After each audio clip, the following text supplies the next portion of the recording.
सनातन धर्म की जय हो। संपूर्ण रामायण भाग 116। आज हम सुनेंगे अश्वमेध यज्ञ क्यों किया गया था। तो इससे पहले हमने सुना कि सीता जी के वनगमन के बाद जब अयोध्या में सारा कुछ उलट पुलट होने लगता है, एक ब्राह्मण अपने मृत पुत्र की देह को लेकर राज दरबार में आता है और कहता है कि या तो मैं अपने प्राण त्याग दूंगा या अपने बेटे को जीवित लेकर जाऊंगा। सुनिएगा। तो हठपूर्वक यह भी कहता हूँ, मैं अपना न्याय चुकाऊंगा, जीवित बेटा ले जाऊंगा या प्राण गवा कर जाऊंगा।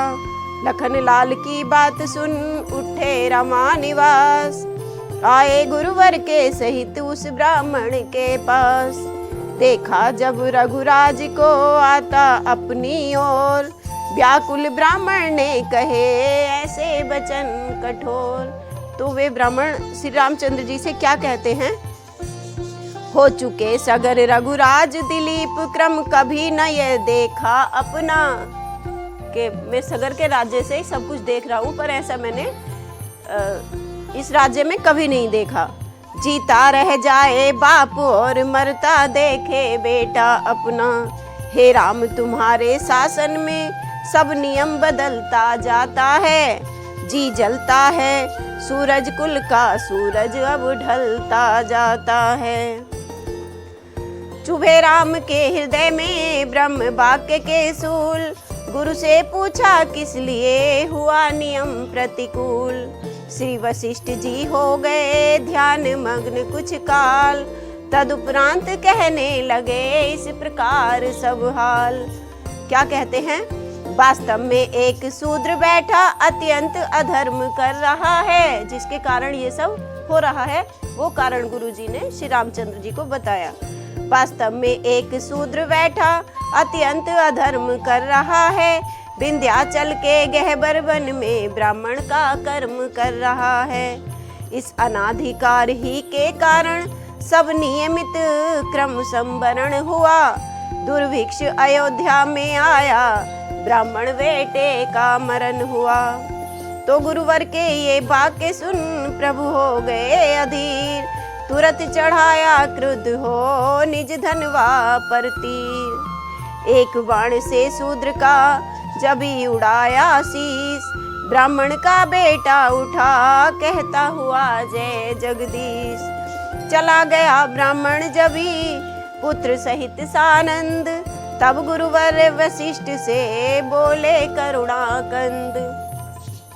श्री रामचंद्र जी ने अपने गुरु जी से वशिष्ठ जी से कहा, किस लिए दास के शासन में ऐसा अंधेर हुआ भगवन, जो अनधिकार का शूद्रों के हृदय में बीज उगा भगवन। जो जिसका कार्य है वो अपने कार्य को नहीं कर रहा है, सामने वाले के कार्य को करने की कोशिश कर रहा है। ऐसा कैसे हो गया?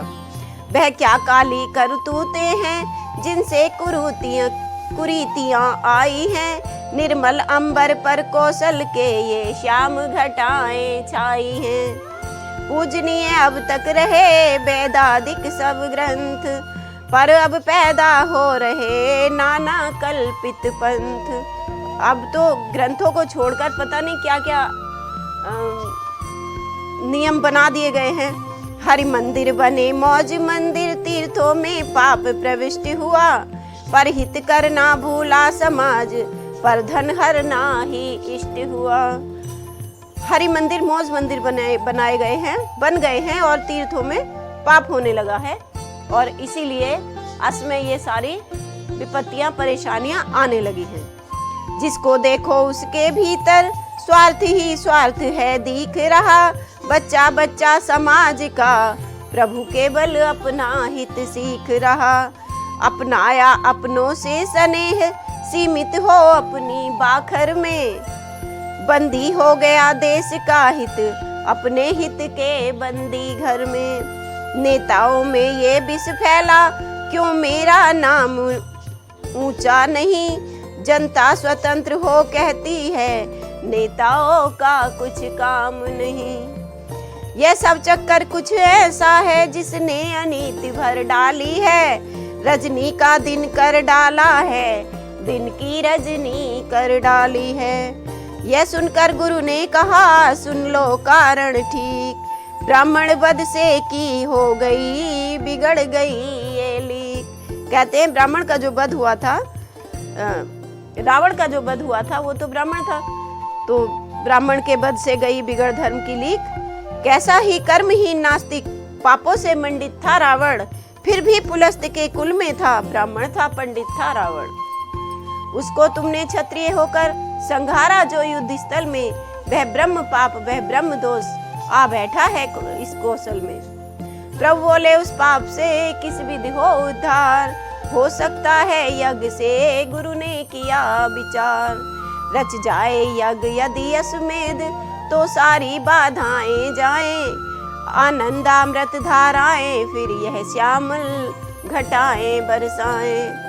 पृथ्वी पर अपना आर्य देश धार्मिक तत्वों का नेता है, अपने सब दुष्कर्मों को यह यज्ञों द्वारा धो देता है। जब जब आपत्ति देश पर हो तो यज्ञ रचा देते हैं हम, अपनी प्रत्येक कठिनता को इस भांति हटा देते हैं हम।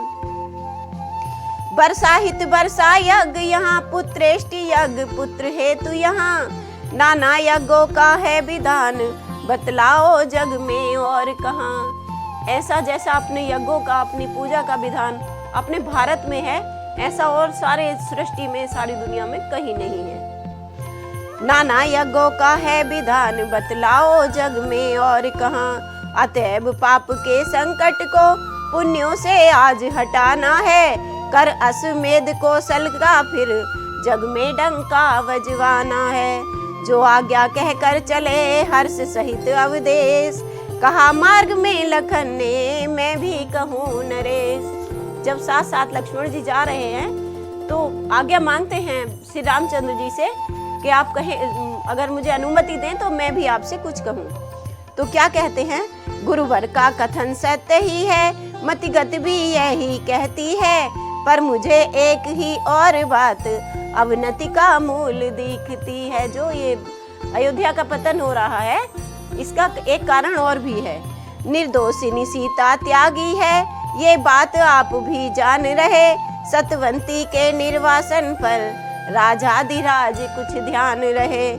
उन गीली दुखती आंखों को करुणे से भूल यदि जाएंगे, सो अश्वमेध करने पर भी कौशल में कुशल नहीं पाएंगे। तो कहते हैं लक्ष्मण जी, सोया है कौन सुख से दीनों का दिल दुखा कर, सोया है कौन सुख से दीनों का दिल दुखा कर, किसने बढ़ाया बल है अबलाओं को सताकर।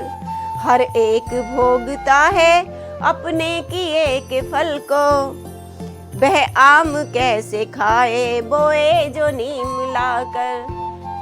हम लोगों ने इतना गलत काम किया है, तो वही बात हो गई कि जब नीम बोया है तो आम कैसे मिलेगा। रोती है यदि प्रजा तो रोने दो, उससे कह दो सीता का श्राप लेगा बदले रुला रुला कर। भूचाल हो या बहिया, दुर्भिक्ष हो या मारा, रखेगा पाप कब तक दुनिया दवा दवा कर। भीतर हृदय के जिसकी मूरत छिपी हुई है, कह दो क्षमा करे वो अपनी दया दिखाकर। जो आपके मन में सीता जी की मूर्ति छुपी हुई है, उससे क्षमा मांगो और कहो कि वो हमें दया दिखाएं और क्षमा कर दे। इन वचनों से लखन के विकल हुए रघुवीर, नैनों ने ही दे दिया उत्तर भर कर नीर। पहुँचे राजद्वार पर जो ही राजा राम, आज्ञा दी आरंभ हो अश्वमेध का काम, आज्ञा दी आरंभ हो अश्वमेध का काम। और इसी के साथ अपनी कथा को आज हम यही विराम देते हैं। कल हम सुनेंगे अश्वमेध यज्ञ पूर्ण करने के लिए राजा रामचंद्र जी से दूसरा विवाह करने के लिए मुनिवर के कहने पर रामचंद्र जी ने क्या कहा। रामायण के पिछले भाग देखने के लिए साहित्य संगम की संपूर्ण रामायण प्लेलिस्ट पर जाएं, वीडियो को लाइक करें, चैनल को सब्सक्राइब करें और हमारी वीडियो आपको कैसी लगी कमेंट करके बताएं। जय श्री राम जी की, जय जनक नंदिनी सीता जी की।